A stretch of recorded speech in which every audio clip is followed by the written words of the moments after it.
Hey, what's up, family? Anthony Rudolph here, and welcome to the Born and Create podcast. Now, the Born and Create podcast is a pretty simple concept. So, if who or which one of you doesn't exist, you go out there and create your life that you want. So, as always, thank you for taking the time to watch the podcast on YouTube, to listen to the podcast on iTunes, Spotify, Apple, Amazon, wherever you're listening. Thank you very, very much for tuning in. I appreciate every single second that you give me your attention. So, I appreciate it. So, today, I have one of my best friends, one of my mentors, one of the men who personally helped me through some rough times in my life, Mr. Jeff Faldalen. Jeff is a high performance coach for entrepreneurs. He helps us get through certain areas that we feel stuck in our life. He helps us identify where we've been and where that can take us, right? So listen to Jeff. Grab your pen and paper or pencil and paper or your iPad, whatever you have to write, and take some amazing notes, because Jeff's want to break it down for you, give you the gems that you need to be successful in anything that you do. All right, cool. All right, Jeff, welcome to the podcast, sir. I appreciate you coming by. Yes, brother, of course. It's been a minute. It's been a minute. So I know we're trying to get you on for a while, but thanks for coming. So for me, this is, it's going to be a pretty epic podcast, because entrepreneurship is something that a lot of people hop into, but don't understand the mindset behind it, or what drives us, or what keeps us kind of stuck, right? Or helps us thrive. I know you're a master at making people live up to their potential, right? So first, I want to just really talk to you about define potential, and then how it's played a role in your life up to this point.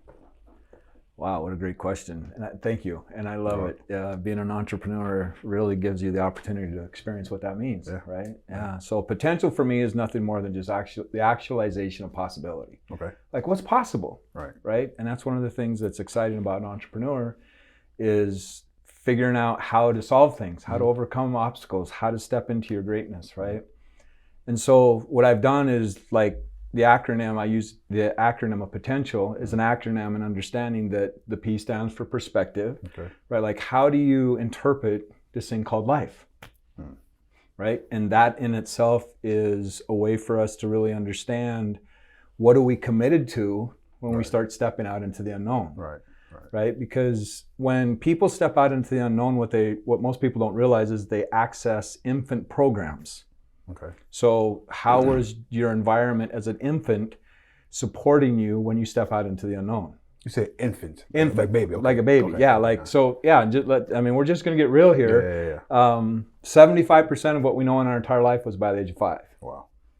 So we are accessing that part of us when we step out into the unknown, whether it's entrepreneurship, whether it's a relationship, creating intimacy, being a parent, whatever it is. Anytime we step out into the unknown, that 75% is what we're accessing. Wow. Okay. Right? So then the O in potential is for orientation, right? Like, how do we take all these tests and these assessments and things like that, and we want to do that because we want to know where we belong, where do we fit in, right? And that's where people get really attached to the label, which is good. I like to encourage people to look at it as orientation, rather than just like, this is a tendency. This is not your life sentence. This is not something like, okay, cool, this is where I am. Because one of my experiences that really got me to look beyond this was when I was diagnosed with bipolar. Okay. It was not a good day. I was not excited about that, because I had been diagnosed PTSD, depression, like all these different things on my journey. Just diagnosed with everything. Really. And alcoholism, drug addiction, like all kinds of things, right? And people can be very susceptible to being labeled in certain things. And it's this tendency to want to hang on to something because it's familiar. I have familiarity, right? And if you think about the word familiar, family, liar, right? Like really looking at the aspect of how seducing familiarity is, right? But then I go into thinking, which is the T. So teaching you how to understand how all these programs got created within ourselves. Because as adults, we operate mostly in beta, right? So we're how much of our lives is spent reacting, right? And in that state of reacting, we are living out a state that was programmed in our infancy. So it's the same barometer of pressure, it's just in a different part of our life. Where's that programming come from? So being in our environment, right? How like, what was the energy? And this has been some of the things that have just absolutely like exploded new possibilities for myself and with my clients and students, is the energy that we experienced in that environment. Okay. Right? And you start looking at everything in your life as frequency, energy, and vibration. Yeah. You start understanding that we were raised very intuitionally, but what happened with our intuition, right? And our ego takes these things and goes, this is what I don't ever want to do again. Yeah. And yet that becomes the thing that becomes the block. Right. But like, I don't ever want to experience that again. So I really get into showing you how to, there's actually 5 brain frequencies, because when we were in Delta and Theta, which is at 75% what we knew before the age of 5, of literally showing you how to get into those brain frequencies so that you can rewrite the programs. Okay. Right? So that's the thinking component. Then the E is for the energy component. Like, how do you manage your energy? Like being able to slow down, are you in a reactive state? Are you in a proactive state? Are you in a creative state? Are you in a flow state? Like these different energy vibrations are really, really, really important. And I was thinking about, most of my journey of getting here has been just effing up a lot of things, right? Just like screwing up a lot of things and being able to look at it and going, how did I create that? Right? And like really taking responsibility of, I created this because of the state that I made the decision, right? And anytime we make a decision out of fear, we are creating something that's going to be unraveled later, right? And it's like going into a grocery store hungry. We just make dumbass decisions, right? Because it's like our body is in fight or flight and we go out to shut it down. So what we do is we buy sugars and the things to get rid of that feeling as soon as possible, right? So I really think, getting into energy. Then the N stands for neurodynamics, which is that one I geek out on that because it's really showing people how they think, right? Like what do you access when you get into a crisis, right? And crisis means opportunity and danger, right? So it's really getting them to understand this is where they're at and this is what they access when they go into stress. It's not people that fight, it's levels of understanding that fight. That's true. Yeah. Right? And this is some of the stuff that, like if you have a relationship with somebody and one of them wants to get in touch with their inner world and start expanding and making all these things happen, it's going to bring up stuff for the other partner, right? And your ability to navigate through that is what's going to determine where the relationship goes. Because you're going to find out what you're committed to. You're going to find out, am I committed to my growth or am I committed to where this partner wants to stay?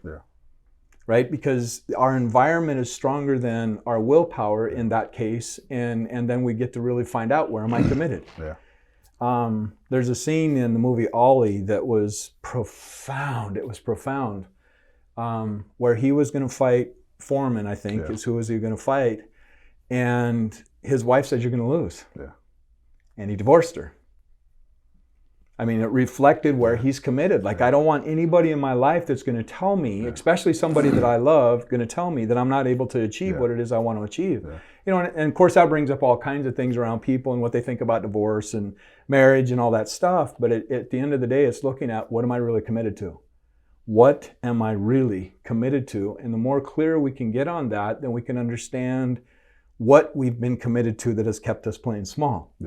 Right? And this is some of the stuff with entrepreneurs, is like, I've shortened down, like, how do we move through this journey of potential through the ACE method, which is access, clarify, and execute. So really getting in touch with, how do I access these deeper components of who we are? Because it's not that we're not capable of it, it's that we get into states that make us believe we're not capable of it. Right? So then we get into the T of potential, which is learning how to trust yourself.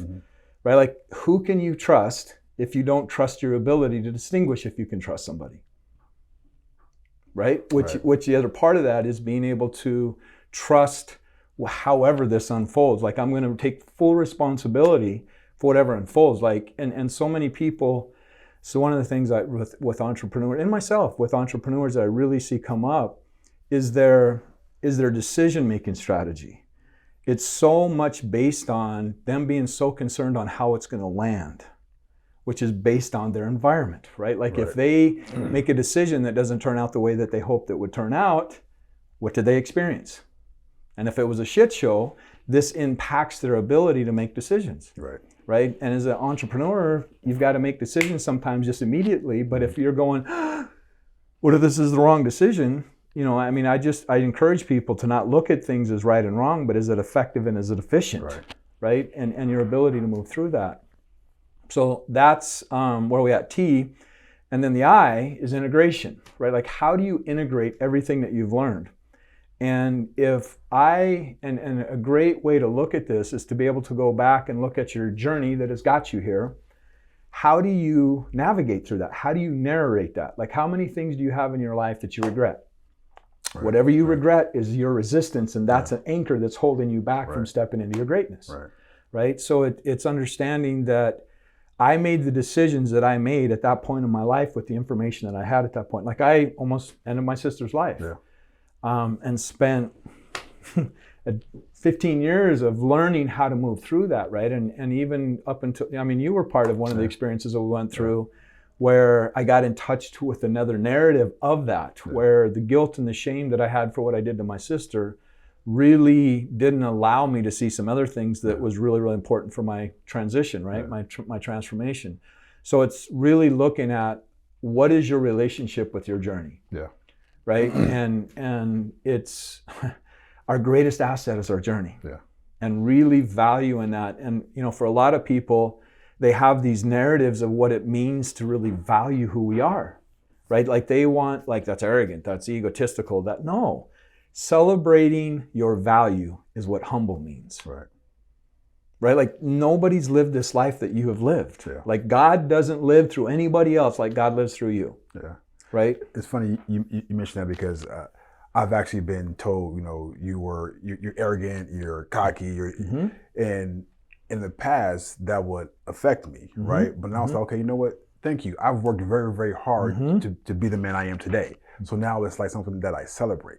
Absolutely. Right? So that changed for me. Absolutely. And you've earned that. Right? Yeah. You've earned that. And that's where, and so that goes into the next phase, which is awareness, right? So you've got integration, then you go into awareness, which is the second to last letter of potential. Awareness is massively important because you've got different levels of awareness, you got different levels of consciousness. And when somebody says something like that, and I'm so glad you shared that, because when somebody shares something like that, it's a reflection of them. Not you, right? And there's a lot of messages out there that I get opportunities to expand and grow in, and it's one of them, don't give an F what anybody else thinks. And it's like, okay, I get why you say that, because so many people are impacted of what other people think, and it impacts their expansion, their ability to expand. And yet, I do care what people think of me. But it's not an egotistical care. It's, I care because it reflects who they are, right? And so the opportunity for us is to be able to go, what do I do with this, right? Like, I think it was Voltaire that said, it's the sign of a mature, educated mind that can entertain a thought and not take it on, right? So it's our ability to be able to hold space for how people show up and not allow it into our inner world. That's the opportunity for us all, right? And so if I just go, I don't give a F what you think, well, that's not giving me the opportunity to really go, how do I hold space for this person and really explore where they're coming from? And again, I get, like, going back to the energy component of it, of me not getting entangled with lower vibrating things, because that's the other part of, we can create personas of what we think something's supposed to be. That creates the entanglement that ends up siphoning us out of our energy. We stay in a lower vibration, right? And it's like, then we're staying in survival state, right? And then the last letter of potential is legacy. Like, what do you want to do with your freaking life? Like, when you are on your deathbed, you know, there's a scene in the movie Titanic. I gotta be real here. It's like, this is what you do to me, Anthony. The only movie that I have seen on my own was the movie Titanic. And the reason I did this was because I knew I was going to lose it. And back in those days, I didn't cry. I never cried. In fact, I had that image, like, you got to be tough. So I'm watching this movie. Of course, the whole thing goes down. I'm bawling like a little girl. I don't want to say little girl, but like me, like a little boy, like, right? And what really impacted me about that movie is after she goes out at the back of the ship and throws that blue diamond or blue gemstone, whatever it is, into the ocean, and then she passes. And when she passes, they do a pan of her room with everything that she had next to her bed. Yeah. And what she had was all these candid moments of all these adventures she had created. Yeah. Right? That's what our life's supposed to be about. Our life is a reflection of the experiences that we create. Right. And so many of us hold back, and it's been part of my journey too, of what keeps you from stepping into what it is that you really, really want to create. Yeah. And for entrepreneurs, and the reason I use the word entrepreneur so much and step into that, because I really believe the heart of an entrepreneur is they really want to create something epic. And when they start doing that, they get in touch with these things that, this is the imposter syndrome, right? We all have it. And to say that we don't is just ignorance. It's like, no, we all have it. And every level we create, we're going to get introduced to another level of it, right? Yeah. And so being able to be honest with ourselves, right? Like, this is 3 things that I've really found consistent with myself, with entrepreneurs, high achievers, creators, coaches, whatever, is the ability to be rigorously honest with ourselves. Right. Like, I started this journey, and one of the lines that caught me in the book that I read, and it said, live a life that demands rigorous honesty. Rigorous honesty, right? And so that's being able to look at my crap. Yeah. Like, how am I showing up? How am I creating this? Then the other part that I've noticed that's been really consistent with everybody else is this wonderful thing called value. Right? And if I don't value who I am, it doesn't matter how great of sales skills I get, it doesn't matter whatever else, I'm going to have a really hard time, because I'm not coming from my agency. I'm not coming from my power. I'm coming from, will you believe in me? Right? And they're going to sense that. So it doesn't matter how great of sales tactic I have or whatever. If I don't value the price I've paid to create what I've created, then nobody else is going to. Right? And it's so important to be able to value this thing called life, because this isn't a dress rehearsal. Right? Like, all the desires, and that's where I love it. Like, our greatest desire is also our greatest fear. So being committed, so like what I share with people is like, okay, create this, figure out what you really desire, right? And then look at what it is. And then so you create this commitment of what it is that you're going to make happen. And then you start getting in touch with all the things that you have been committed to that's kept you playing small. That's the opportunity for us. Like, that's where we start building our strength. That's where we get to, and like, I'm going through one right now, right? Just because I know this stuff doesn't, I mean, sometimes it makes it like, I wish I didn't know this stuff, right? Because it's like, every day. Right. Because then you get into the last thing, which is how we seduce ourselves, like, convince ourselves to believe something that is not aligned with our greatness. So it's just really important for us to look at, what am I convincing myself? How am I enrolling myself into this story that's keeping me in this threshold that's holding me back? Right? And again, it's how do we, and this is why the energy component is so powerful, is because the more aware you become of this, you can start feeling your body going into this threshold. And it's like, how am I going to hold myself going through this thing? Right? And then that's where, and I go into this in great deal with my potential code of going through the energy component of it, because this part of our body is our power. Our voice. And this connects the heart and the mind. Right? Like, if I share my authentic agent power, then these two connect. And then this is where we call them goosebumps, God bumps, whatever you want to call them, because you're speaking your truth. You're speaking your truth. And this is some of the things, again, we're going back to labels, like, what is truth to you? So many people just, well, it's the Bible. Okay, cool. What does that mean to you, though? Right? And I mean, I could give 10 people a Bible, and they're going to get 10 different experiences, right? So how do you integrate that into who you are so that you know that you're living in truth?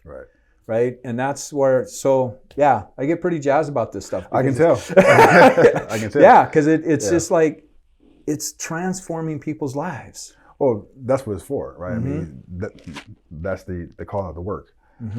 Let's talk about labels for a minute. And I know labels are massive. People walk around attaching labels and stories to everything every single day, right? And labels pretty much run our life, right? Someone tells us something, you're this, you're that. We take on that identity. And one thing you said was key for me is that we create the life that we have, right? Mm-hmm. Whether it's good or it's bad, we create it. And I don't think people understand that concept. It's like there are really no accidents. Your life didn't happen because of an accident. You're successful, you're not, you are. It's not an accident. Right. It's something that you created. Now, how important do stories and labels play in our life, right? Because it's what we do. Everything is attaching a story to it, right? How important is that to our success? It's everything. It's absolutely everything. And, and I would offer your listeners to really embrace what I'm about to say, because the more you embrace this, like every hair just stood up on my body, right? Like I know I'm speaking my truth now, right? Is that your life is perfectly, and I don't use that word unless it applies, it is perfectly designed to get the results it's getting. Perfectly. Unpack the for me. So the reason I'm saying that is, and I don't know who said it, doesn't matter who said it, but it's powerful. As I am, so it is. Right. Like life doesn't happen for us, life doesn't happen to us, it happens through us, right? And so really embracing the magnitude of that, like, see, but it's the labels, it's the judgments that we have on what we've created that denies us the opportunity to really stand in our greatness, right? Because it's like, well, I don't like what I've created here. Why? What does that mean? Like, what does that mean that you don't like what you've created? Because now that resistance creates an anchor to it that takes you deeper down a rabbit hole rather than, and so, yeah, we could go off on a whole other tangent on that, but going back to the labels, it creates a prison, right? And what most people want to do is they want to be right. They want to be right. And dude, I love being wrong. One thing you said to me was like, let go of your need to want to be right. And that changes everything, right? I want to go back to anchors, but our boy Patrick said something that was so profound. It was simple but profound. In life, you see your life, right? It's like whatever's happening internally is happening externally, right? And it was so simple, but it was profound, right? In life, you see your life. And there are no mistakes, there are no accidents. I mean, what you see is your projection of your life. And that changed, like, for me in an instant, right? So anchors, what exactly is an anchor? Well, so when I was referring to there is the resistance creates, you're putting energy into something. Right. So the moment you put energy into it, it becomes being entangled into resistance. That's holding you back, right? Then there's the anchor, the other part of anchor, like what you and I've done, where neurologically, what do you access the easiest, right? So I ask people this, is like, what are your 5 biggest compliments? They really have to think about that, right? And then I go, what are your 5 easiest, what have been the most 5 painful insults you've had? They act, boom, boom. But, and it's understanding how our mind is designed. It's brilliant when you really look at how this is all designed, because it takes effort. It takes effort and discipline and rituals and things like that to be able to keep yourself in higher vibrations, right? And how our mind works, it's like negativity is like Velcro. Like we notice that, right? And there's so much emotion that's attached to that stuff. Whereas I give you a compliment, if I'm not in tuned or present when somebody gives me a compliment, it's like Teflon. It just slides right off and I don't notice it, right? So we've got to develop these rituals to be able to celebrate our value, which is humbleness, right? It's just like meek. A lot of people have their narrative of what they think meek is. Meek is power under self-control. Blessed are the meek, for they'll inherit the earth. Whole different meaning when you understand of what it really, really means. And so it's changing, it's overwhelming the limitations, the anchors that you've created with limitations, right? Like judgment, right? Like just like you're saying, of our life reflects who we really are. Right? Like if I'm looking at you, and again, that goes back to, I do care what people think of me because it's a reflection of them. Right? If I look at you, I'm accessing, what does this big guy like you that shows up like this, what does that mean to me? Because if you got beautiful. It is. It's absolutely big beautiful guy. Right? And you and I've got history, some major transformational moments for both of us, right? And so, you know, one of the things that I've been doing these last couple months that have just been absolutely profound, I've got this big crystal that's in the shape of a diamond. And I say, if this is $100 million diamond, what determines who you're going to give this to? Like, this is your life. Yeah. It's $100 million diamond. Yeah. And are you going to just give it to somebody that's just going to throw it in the drawer and like, this is just another rock? No. What determines who you give it to? Right? And I says, well, the first thing is you have to value it. Right. You have to understand the value of it, because if you don't understand it's a $100 million diamond and you think it's just a rock, then you're going to treat it accordingly. Yeah. Right? But what determines it is you're going to give it to somebody that values it as much as you do. Yeah. So what if I looked at my life force, which is my attention, and I gave it to somebody that values it as much as I do? But the thing it's contingent upon is me valuing it first. Right? And that's really embracing the fact of nobody is experiencing life like I experience it. Yeah. That's not an egotistical statement. That is like, yes, like nobody, and dude, I can't tell you how many painful experiences I've had out of that, right? Because I get frustrated with people, like, don't you get it? No, Jeff, they're not you. Yeah. Dang it. It's like, dang it. Yeah. Right? And so that's where, and so the more we embrace the statement I said, our life is perfectly designed to get the results that it's getting, the more we understand how freaking powerful of a creator we really are. Yeah. The question is, am I doing it by default? Am I doing it by intentional design? Right. And most times by default, right? Absolutely. Yeah. By the time we're 35, 95% of our life's automatic. Wow. Which means 95% of the thoughts someone had yesterday is the same thoughts they're going to have today. Right. We're just going to keep creating the same situations over and over and over. And a lot of those thoughts or anchoring could be blame, shame, and fault. Absolutely. Right? It's like everything is someone else's fault. And when I realized that my design is up to me and someone's opinion of me is none of my business, because it's not. I learned the concept is that when someone is talking negative about you, they're hating you, whatever their vision is, right? It's a projector, right? They're looking at you at a white sheet and they're putting out their life on you, right? It's their movie of you, right? So when I got that concept, it's like everything someone says to me, I don't take it personal anymore. You know, even though it may hurt, it may cut, but I know it's not a personal attack on me. It's like they're playing out their movie, and I'm their screen, right? And when I learned to let go of blame and shame and fault, that changed the whole trajectory of my life, because I learned that if I'm in a position where I don't want to be, I can change it, right? And it's really up to me. And one thing, you know, we talked about in our coaching sessions is that we talked about non-negotiables, right? And that's important. So talk to me about non-negotiables. Yeah, and as you were talking about it, it made me think about something else, and it goes right along with non-negotiables. Is what creates our beliefs? Let's talk about that first, right? Because as I believe, I'm going to perceive, right? What determines what we believe is our authority, intensity, and repetition, right? This is why 75% of our life, the programs we access is by the age of 5, right? So this is what our authority figures did. I just take it on, right? And so think of the word authority. What is the first part of that word? Author. Right? So I start looking at who am I giving authorship to my life? Wow. Right? Because the more I take control of that and start looking at my non-negotiables, then I can start looking at what is the authorship of my life, and then I start again stepping into my agency, my ability to when I say agency, because I get this question a lot, agency is me making choices that are in alignment, 100% alignment and congruent with who I truly am. Not who I think somebody else thinks I should be or something like that. So, and looking at what are your non-negotiables.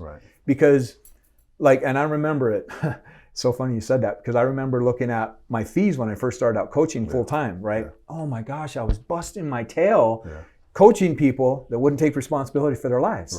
People that pay less don't take as much responsibility, right? And so I had to start looking at what is the message I'm telling myself by charging this amount. Here I want this, but I'm charging this. So I'm confusing. Our subconscious mind is a goal-seeking mechanism on steroids. That's why I want everybody to get in touch with, we are the creators of our lives, right? Like, as I am, so it is. Like looking at my life as a reflection of who I am. So looking at what is our non-negotiables, because it's also going to bring up again, what am I really committed to? And if I'm committed to my victim story, and I've got my days, I've got my moments, right? This shows up on what am I really committed to? And when I start looking at what are my non-negotiables, I just did this with another client of mine, and he's in this process where he's separated from his wife, right?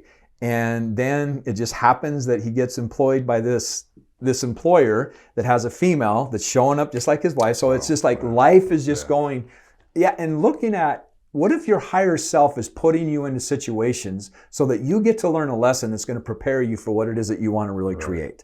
And it's just going to keep happening until you get the lesson, right? So I had him write out his non-negotiables, and oh my gosh, it just brought up all this resistance in him. And I'm like, that is the opportunity for you to grow. Right. Like, if you will, the negativity will continue as long as you allow it. Say it again. The negativity will continue as long as you allow it. And the other side of that too, though, is looking at what is the benefit of me being treated this way? And see, again, this is getting rigorously honest with ourselves. Like, well, I'm not getting any benefit. Yeah, you are. Or you wouldn't do it. Right? So I get to release this narrative that I have inside of myself. This narrative ends up releasing a chemical cocktail inside of me that makes me feel a certain way, that keeps me at a certain barometer within myself that is very aligned with what I grew up in. Because everything serves us. Everything serves us. Everything has a benefit. Otherwise, we wouldn't do it. Right? And that's what I'm saying is your subconscious is a goal. See, this is what's interesting about this, is that it's going to serve us the way it believes we want to be served. Until we give it very clear, concise messages. And it's not just doing it cognitively, it's stepping into that state of who it is that I want to be, which is part of the anchoring part of it is, again, right? Like I used to be, I was told most of my childhood, you got shit for brains, right? So guess what I did? Well, I'm going to fix that. And now I've read thousands of books and all this stuff, right? So it's not that the wounds, how we deal with some of the things isn't negative. It's just understanding that what is it going to take for someone to change the narrative of how they see themselves? Right? Like one of the things I tell my clients, stand in front of a mirror nude and really get in touch with a conversation of how you communicate to yourself. So you, in this world of abundance, right? Talking about how things serve us. So as entrepreneur, a lot of entrepreneurs they're struggling. They're not making money in their business. They have no idea what to do. Basically, they're broke, right? And so you're saying that them being in that position is serving them. So not anyone who's just beginning, but someone's been there for like 5, 10, 15 years, right? So how would that serve them if they're not at the point where they want to be? How's that serving them? It keeps their narrative alive. And so here's the case in point, and this is where I said it's not that we're not capable; it's that we get in resourceful, and we get into states that make us believe it's not possible. Right? So here's an example: the money's there. The money's there. The money's there.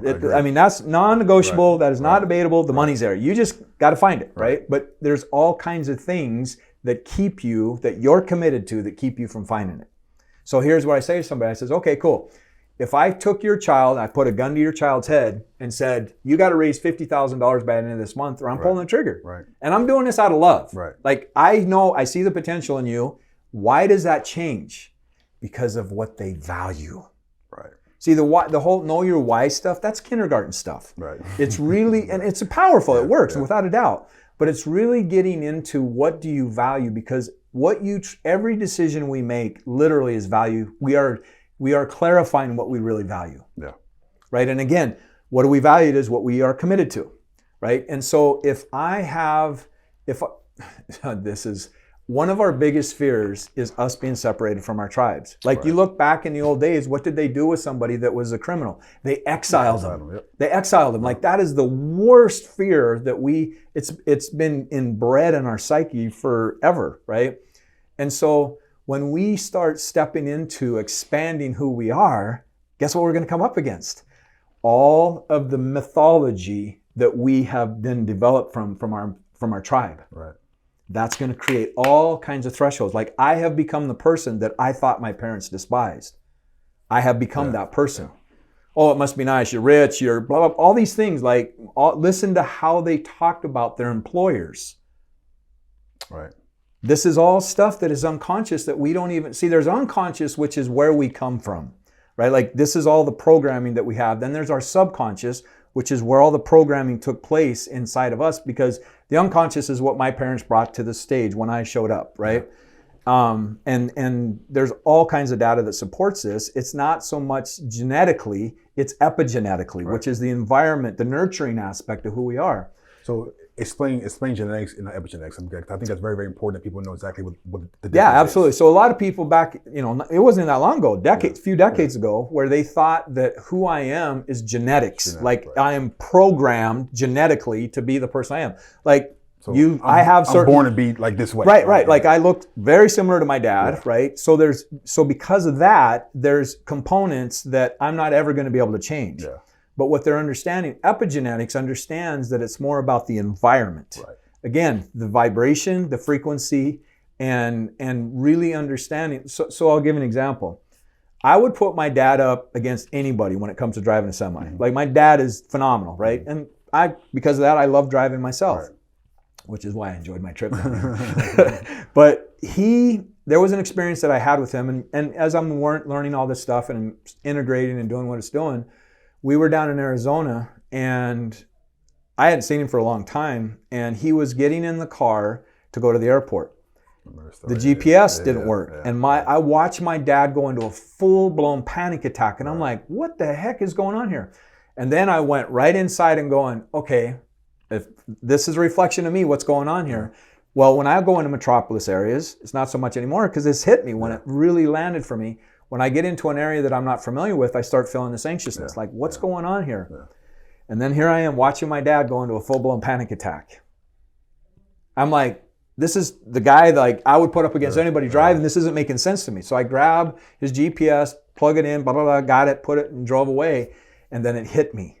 It hit me like a ton of bricks, Anthony. Like, I remember as a child driving from Utah to North Dakota, I would have felt that vibrationally, energetically. He wouldn't have to say anything.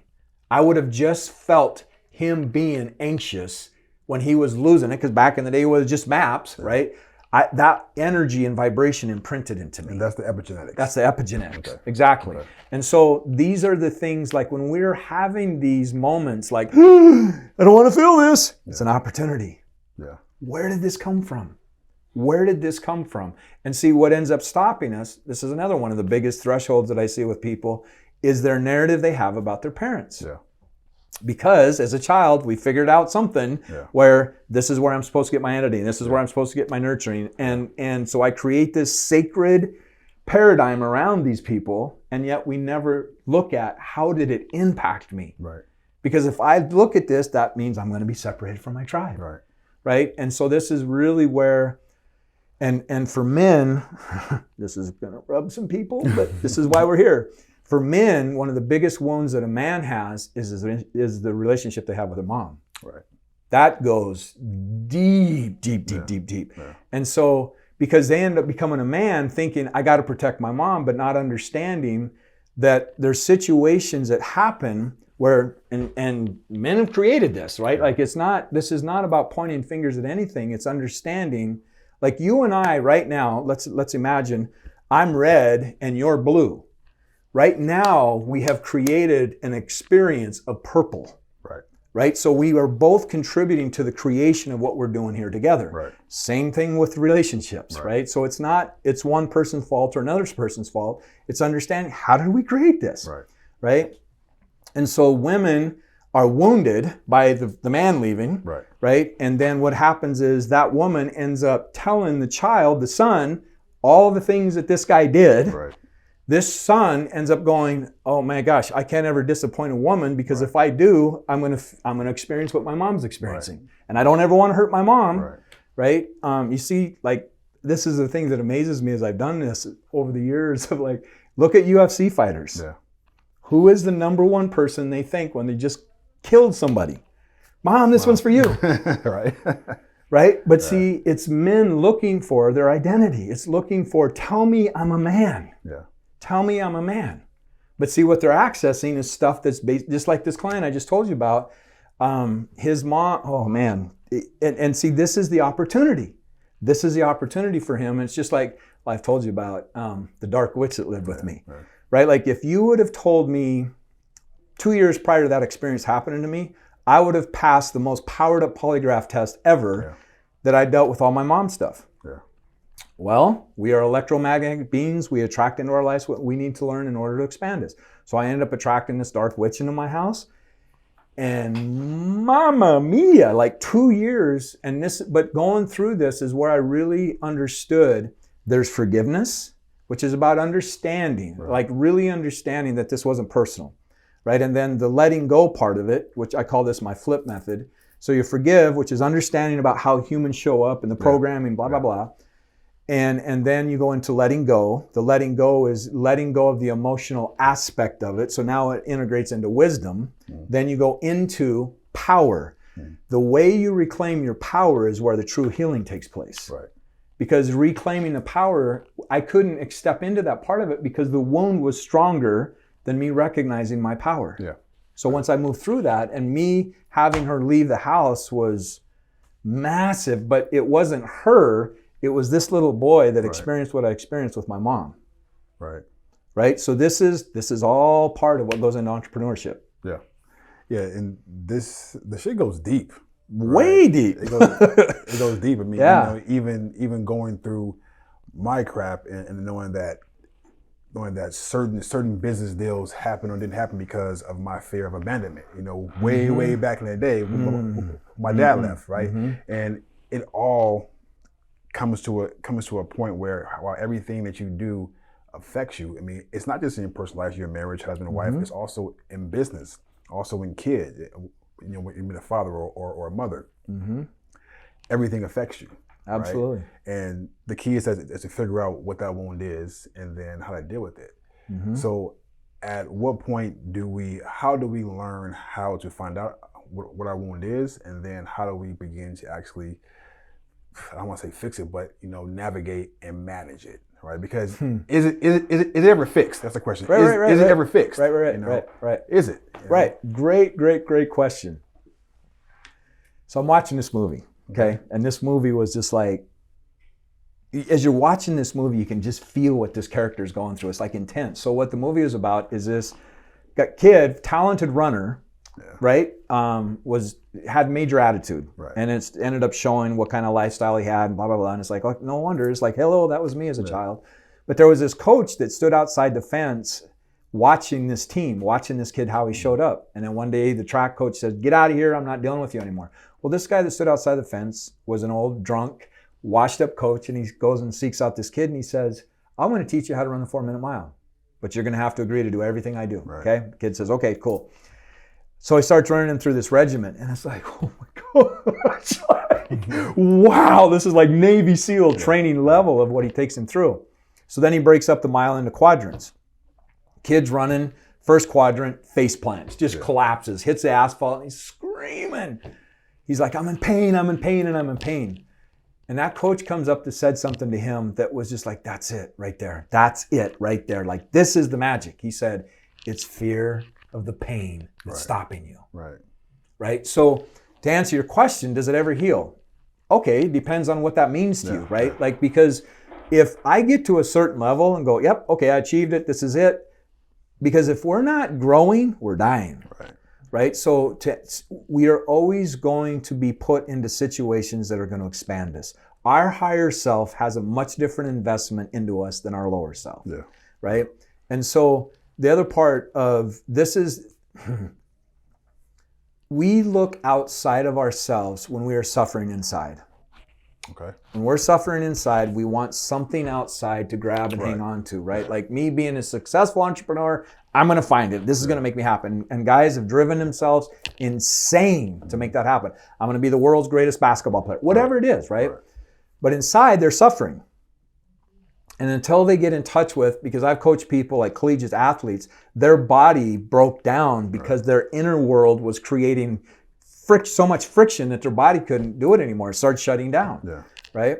So to get into, this is the greatest thing that we could ever do as a human being. is us taking responsibility for our own suffering and being able to, first of all, acknowledge it, right? Learning how to value this process of like, okay, this is happening as an opportunity for me to find out something different about who I am. Yeah. Now I get to learn how to love it. Yeah.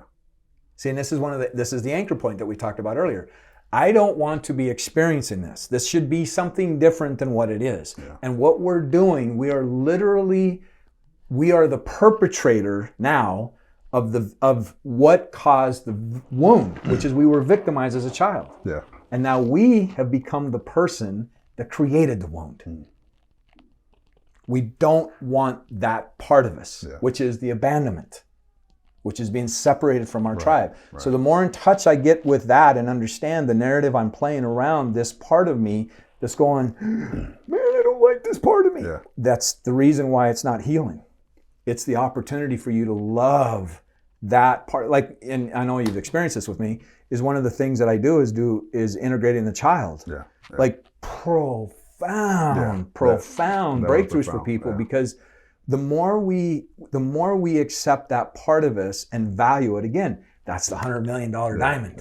Yeah. Like me loving that child, and then once it's there, then I'm not so afraid to give it to somebody else because it's good. Hey, he and I are good. Yeah. It's amazing what happens when you take responsibility for your life and who you are, right? Responsible for your feelings. And through this journey of transformation for me, it's when you don't allow other people to dictate your feelings, who you are, what you experience, then that changes the whole narrative of your life, right? And it's really about changing the dialogue, right? And one thing that you taught me was stop using the word you in conversations and take responsibility for how you feel, right? I'm angry because of you. You know, you did this, you pissed me off. And first of all, it's blame, shame, and fault on the other person, and the second of all, it's an attack. Right. So when I switch that, saying, hey, you know what? I'm upset. You know, I feel angry, right? I feel whatever, hurt or whatever, right? So it's more of like, now I'm responsible for my feelings, and I'm not blaming you. I'm telling you how I feel based off what was said, right? And responsibility is so huge in your success to get to that next level. Because if you always blame people, if you're always using shame or fault, I think that keeps you at a certain point where you can advance, right? And entrepreneurship and life's all about advancement, right? And ownership is like the book Extreme Ownership. Ownership is huge, right? Do you agree with that? Absolutely. And you look at what is the latter part of the word entrepreneurship. Ownership. Right. Like it's a mechanism to advance you. Right. And being able to, well, and first of all, again, it goes back to awareness, right? Like having the awareness, because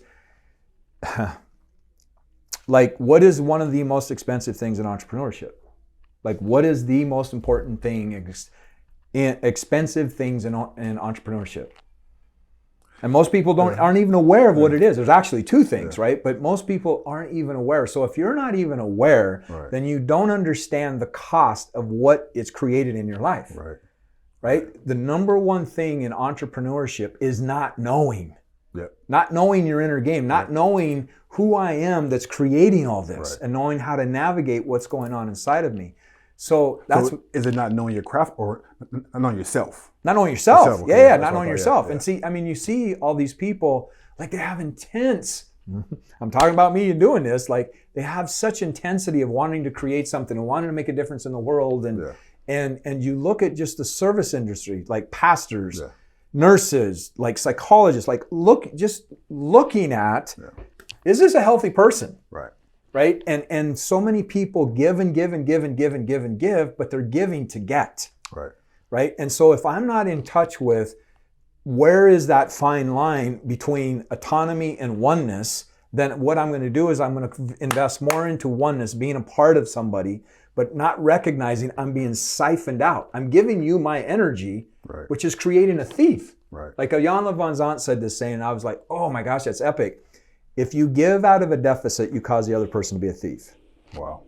I'm giving you something that is my responsibility. So looking at the word responsibility, my ability to respond, right? But you hear a lot of people, and I love these conversations because what do you value in being an entrepreneur?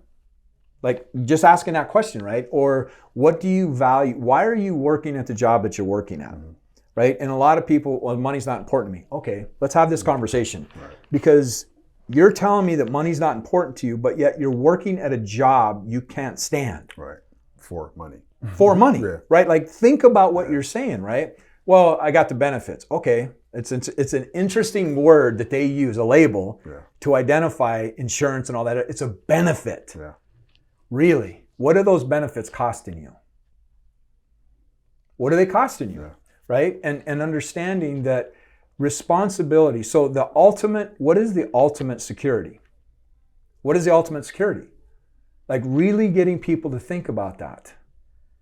It's not outside of you. Yeah. It's you having freedom. Right. Freedom is the ultimate security. Right. Because I trust my ability to be able to create whatever it is I want to create. Right. Now, I can get into a crap vibration and state, right? Like if I'm not taking care of myself, not doing the things that I need to do, like I can coach and train and all that stuff. And at the end of the week, like, man, I'm in a funk because I just gave and gave and gave and gave, right? So it's important for me to pull back what is mine. And this is another term I want to leave with your audience too. What's mine is mine, what's yours is yours. Yeah. What's mine is mine, what's yours is yours. And to expand on what you were saying is because, again, when people are having conversations and they go, you made me feel this way. Mm-hmm. Okay, where'd you get that? Right. Well, I watched my parents fight. I'm just accessing what I've been programmed to access, right? And you're going to keep getting what they got, right? So it's learning how to take the power back. This is what I'm experiencing. Right. But see, we don't want to do that, again, because of our judgment on what am I experiencing. Right. I'm supposed to be a big, strong man, and I'm not supposed to have feelings, and feelings are weak, and being vulnerable is sissy, and blah, blah, blah. All the narratives that we got taught about all this But stuff. it's total bullshit. Yeah, but tell somebody that, and I get it. Like, you and I have gone on this journey for a while, right? But it's really like hearing somebody calling me sensitive. Oh, that was a major trigger for me. Now it's the biggest compliment in the world. Like, I've worked my butt off to get here, right? So going back to the entrepreneur of like, what is the most expensive thing for an entrepreneur? Is not knowing and the cost of doing things, creating the experiences and not knowing. Yeah. You're creating crap shows based on your inner program, and how much is that costing you? Right. So have awareness, right? Awareness, absolutely. Of who you are, and then everything is a cost and a benefit. Mm-hmm. No matter if it's good or bad, it's serving you. Right. It's doing something for you because that's why you're still there. Right. Right. Right. Which is like freaking mind blowing. Mm-hmm. So this journey you've been on for years. Decades. Right? Decades. Decades, yeah. Yeah. The work is the work every single day, right? Absolutely. And I've been on a journey for a few years now, and this is not something that comes easy, right? Mm-mm. It takes work every day. Mm-hmm. And one thing that I want people to know is that you have to do the freaking work. Mm-hmm. You have to. Mm-hmm. I forgot who I listened to yesterday, but they're talking about coaching, and you can a basketball coach, right, in college. He tells each player the exact same thing. This is how you do a layup. This is how you do a jump shot. But there are some that excel, right? And the ones that excel is the ones that do the extra work, go above and beyond because everybody's coached the exact same, right? I'm sure you have clients that you have that some excel a little faster, and it's about doing the work, right? Because you can coach, you can instruct every day, all day. But if someone's not genuinely interested in changing their life, then it doesn't matter, right? Right. And that's one thing that I want to leave people with, is that you have to do the work. It's not, and I used to think that, I can read a book, I can listen to a YouTube video. Books and videos don't talk back, right? You need active feedback when you're trying to improve your life.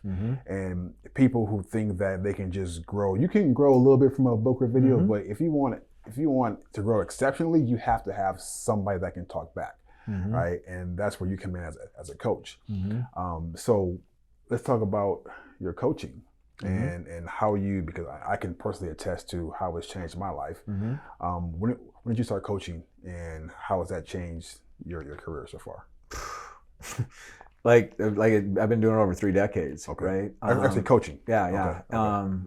I went full time about 12 years ago, Okay. right? Like where I coached full time, and recognizing, like I was training and doing all kinds of stuff like that before that, but me recognizing that I was my first client, Yeah. right? And really understand, and see, this is the big distinction of whether somebody gets it or not. Right.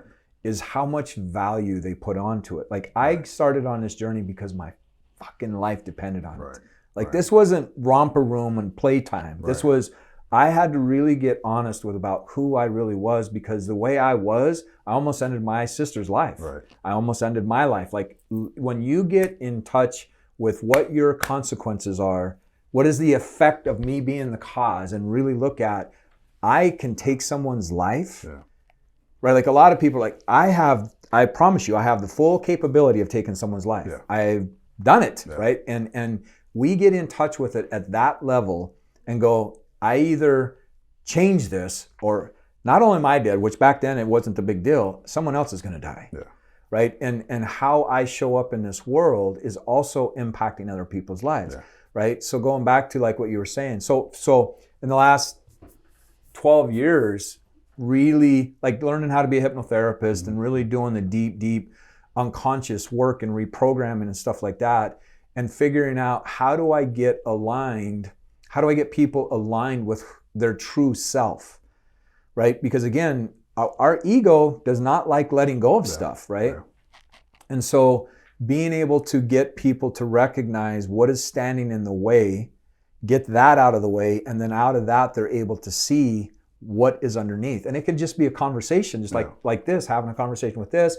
But like what you were saying is like, I've read thousands of books and like all the stuff, right? But the component that really was the game changer for me was the collaboration, right? Like letting somebody know who I really, really am. Like my coach, I've been working with him for 5 years, right? And this guy knows me. Like I start showing up, he said some, oh man.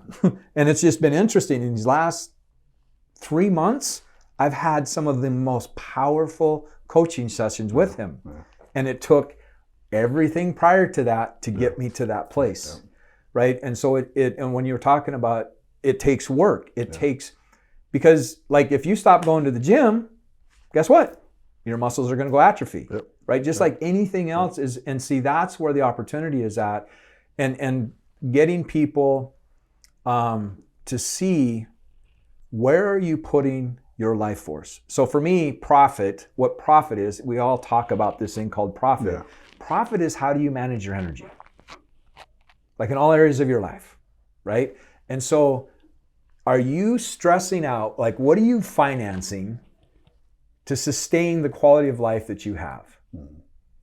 What are you financing? The doubts, the fears, the worries, the anger, the frustration, all of that, you're giving your life force that's keeping that, sustaining that, and financing that. How much is left for you to create? Right? And really getting in touch with, if I pull that back, what's mine is mine, what's theirs is theirs, I pull that back and start focusing on what it is that I want to create. How much would it be worth to you if I could show you how to let go of that over there so that you can step in over here? It's 10x quantum. Priceless. Yeah, it's priceless, right? And yet the reason people don't do it is they don't value who they are. They don't value who they are.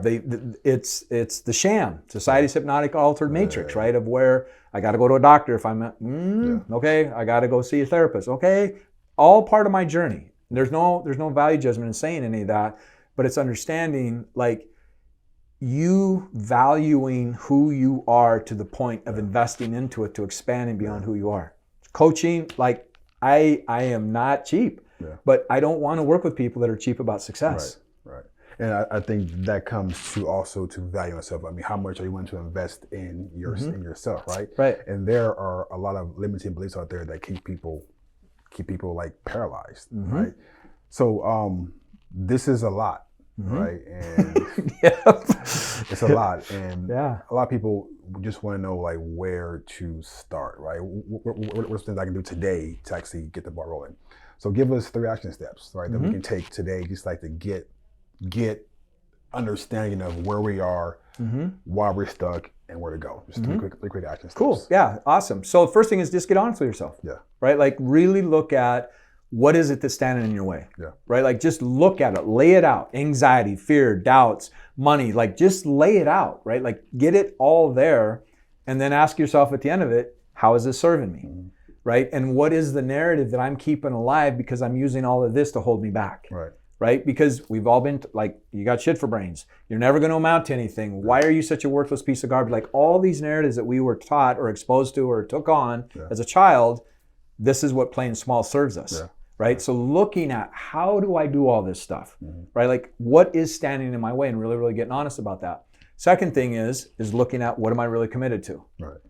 Right? Because commitment is really being willing to go through whatever you got to go through in order to create what you want to create. Like I look at some of the goals that I created. Like I wrote a $10 million check 20 years ago. Yeah. 20 years ago. Have I created it? Nope. I've created it accumulatively, but not in the time that I want to do it. And okay, so what does that mean to me? Yeah. I can look at it and go, see, there you again, screwed up, never going to make it, blah, blah, blah, blah, blah. Or like, I'm going to keep going until that becomes a reality. Yeah. Right? So looking at what are you really committed to and not judging it. Like that, okay. Not judging it, right? Not because that's our ego, right? And that's just a survival mechanism. And then what is your environment? Your environment is mission critical. Yeah. Mission critical. Like what is my environment supportive to what I want to create? Yeah. And the most important environment is inside of our head. Yeah. We are the only person that spends every moment of ourselves, right? So it's really looking at how is what do I want to create? What am I committed to doing it? And then how does my environment support it? Okay. I love it. Yeah. I love it. So how do we find you? The Potential Zone. Potential Zone podcast. Yeah. Okay. Best way to get hold of me. Yeah. Okay. Put in the Potential Zone. Yeah. Okay. Or Jeff Faldalen. Okay. You'll find me somewhere. Okay. Social media? Yep. Social media. Facebook, Instagram? Yep. Okay. Yep. All that. Perfect. Yeah. So anything for us in closing? Be you. Be you. And value you. Yeah. You are your $100 million diamond that you share with the world. Yeah. And nobody is going to shine the brilliance like you get to. This is your opportunity. Own it. Own it. It's always a pleasure. Likewise, brother. Love you, man. Every time we connect, I feel like I have a friend and a coach. Yeah. So likewise. I love it. I appreciate you being here. So thank you very much, sir. Thanks for having me on, man. It's been good. Perfect. Hey guys, so how was that? What did you learn from Jeff? Jeff has been a major inspiration and a major key component of the success I've had up to this point in my entrepreneurial career. So everything that you've learned in your life is a result of the actions that you took. So if you want to know more about Jeff and what he can do, look him up.